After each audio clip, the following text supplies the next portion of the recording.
5 yildan beri shunaqa buyrak yetishmovchilik bilan og'ridi. Bu ukam uchun jonimni berishga ham tayyorman. Operatsiya qilish kerak ekan, iloji boricha tezroq. Umid qilaman, yaxshi odamlar bor, umid qilaman. Xudo xolasa hajlarga borasan. Assalomu alaykum, bizlarni vatanda safarda ko'rib turgan saxovatli aka-ukalar hamda opa-singillar. Azizlar, bugun biz Andijon viloyati Xo'jaobod tumaniga bir ukamizni ziyoratiga kelganmiz. Assalomu alaykum. Va alaykum assalom. Kelinglar, xush kelibsizlar. Xola, bizga murojaat qilishingizga nima sabab bo'ldi? 5 yildan beri shunaqa buyrak yetishmovchilik bilan og'ridi. U yoqqa bordik, bu yoqqa bordik, doktorlarga harakat qildik.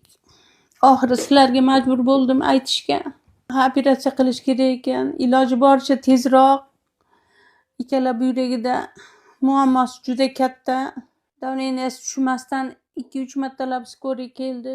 Buyragini qayta qo'yish kerak ekan, donor kerak dedi.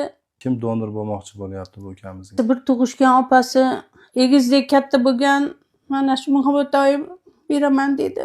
Senim sizni boshingizda yeringiz bor ekan, bitta pochkangizni bu ukamizga bersangiz yarimjon bo'lib qolmaysizmi? Meni bu ukamdan boshqa ukam yo'q. Bu ukam uchun jonimni berishga ham tayyorman.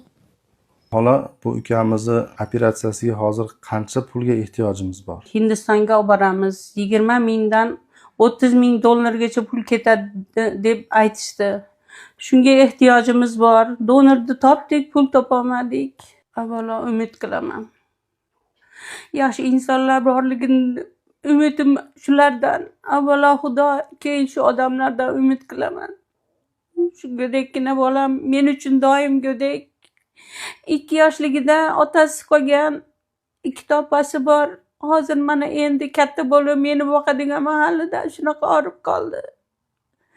2 farzandchasi bor, qizchalari. Meni boquvchi shu bola. Xudodan tilayman. Saxovatli insonlar bor. Mard boy insonlar bor, shulardan so'rayman.